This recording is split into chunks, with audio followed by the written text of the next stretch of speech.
Welcome to This Explainer. Today, we're exploring the calm before the absolute ultimate storm.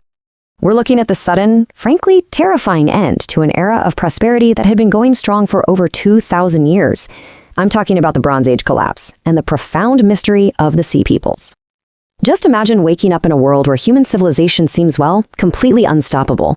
You've got massive cities dominating the landscape, kings ruling over these incredibly vast empires, and merchants traveling literally thousands of miles across land and sea. This was a time when gold, silver, copper, the whole shebang flowed seamlessly between continents. Picture the year 1250 BCE. The ancient world had never been richer, it had never been more advanced, and, crucially, it had never been more connected. Honestly, in a lot of ways, it was a mirror of our modern globalized society. But the people living in this golden age had absolutely no idea that within just a few generations, everything was going to collapse. Entire kingdoms were going to just disappear.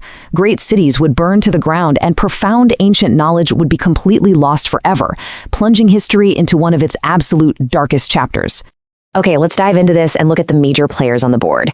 Over 3,000 years ago, the Mediterranean world was dominated by what we can basically think of as the big three superpowers.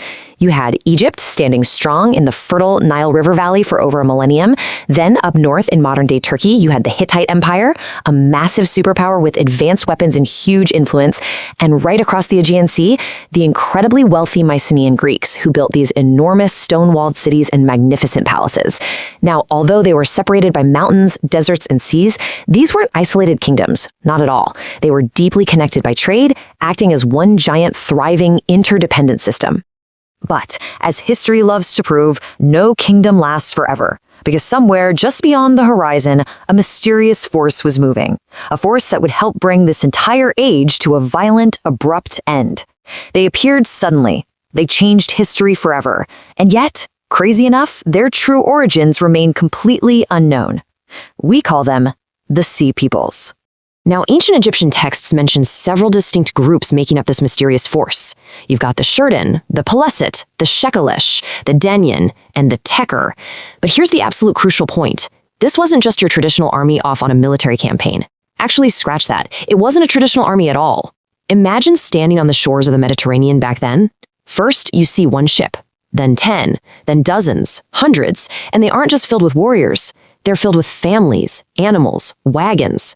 This looked like entire desperate populations on the move, desperately searching for new lands and perfectly willing to fight to the death for them.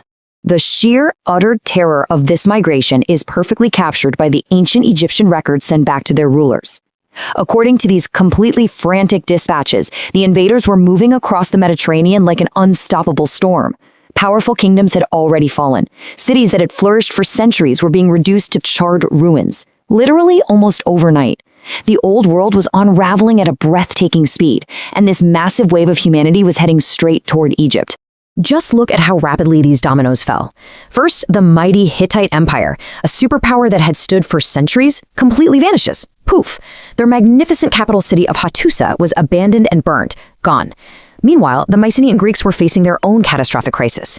One after another, their great palaces burned, their political systems collapsed, and their trade completely disappeared. Their civilization entered such a severe decline that they actually lost the ability to write. They entered what historians literally call the Greek Dark Age. The Bronze Age world was just completely collapsing in on itself. Part 1. The Last Stand. Egypt versus the Sea Peoples. So, with the Hittites and Mycenaeans gone, the fate of the entire Bronze Age rested squarely on Egypt. They were the very last major superpower left standing. And if they fell, the consequences for human civilization would be unimaginable. Fortunately, Egypt had Ramesses III on the throne, who was one of their final truly great pharaohs. He heard these terrifying reports of destroyed kingdoms and knew, for sure, Egypt was next. So he acted quickly. He mobilized his troops, positioned his ships strategically, and prepared his archers. And his absolutely brilliant move was focusing the defense right on the Nile Delta. He knew any invading sea force would have to pass through it, so he used the chaotic, marshy landscape of the delta itself as a giant trap, forcing a desperate, massive confrontation. The ancient carvings tell the story of an incredibly brutal battle. Egyptian archers just filled the sky with arrows, ships collided, and soldiers fought desperately in the waters of the delta. Ramesses claimed a massive victory, stopping the Sea People's advance right in its tracks. Egypt survived. But here is the tragic irony of the whole thing. Even though Egypt won the battle, the world around them had already been transformed. The surrounding trade networks were permanently shattered. Neighboring powers had fallen. The ancient world entered a darker, far less connected era. The Bronze Age had ended, and the Iron Age had begun. But as we look back at all this incredible devastation, a really massive question remains. Were the Sea Peoples solely responsible for ending an entire era? Or were they just one piece of a much larger, much more complicated puzzle? Let's pivot for a second and do some analytical investigation to see what really caused the Bronze Age collapse. One of the most popular and honestly compelling theories historians are investigating right now involves climate change. Today, we know exactly how powerful the climate can be. Scientists studying ancient lake beds, tree rings, and sediment deposits have found crystal clear signs of a prolonged drought across parts of the Mediterranean right around this exact time. Rainfall plummeted, harvests failed, and, when food becomes scarce, desperation sets in fast. Just a few years of failed crops would mean families starving, villages struggling, and eventually mass migration just to survive. Another absolutely fascinating theory involves what researchers call an earthquake storm. The eastern Mediterranean sits right in a highly active geological region. Researchers propose that a series of major, devastating earthquakes happened within a relatively short period. Imagine the impact of that. It was like Mother Nature decided to hit the reset button all at once. City walls shattered, critical ports were destroyed, roads became completely unusable, and governments just lost their grip on control. And the crazy thing is, we've actually found evidence of this exact type of earthquake damage at several ancient ruins from this period. Part 2. Anatomy of a system collapse. Now, earthquakes and droughts alone couldn't take down every major empire simultaneously. The modern historical consensus is that this was a massive domino effect, a total system collapse. And this brilliantly illustrates how it all ties together. Let's walk through it. It starts with a prolonged drought, right? Which leads to failed harvests and widespread famine. That starvation triggers mass migration, entire populations moving just to find food. This massive unrest then breaks the vital international trade networks. Remember, you literally cannot make bronze without copper and tin, which had to be imported from vastly different regions. That means the very metal defining this entire era was incredibly fragile to supply chain disruptions. If trade stops, bronze production stops. Armies weakened, and finally, you get total economic and political collapse. Every single crisis amplified the others until the whole giant network just snapped. Which, if you think about it, casts the Sea Peoples in an entirely new light.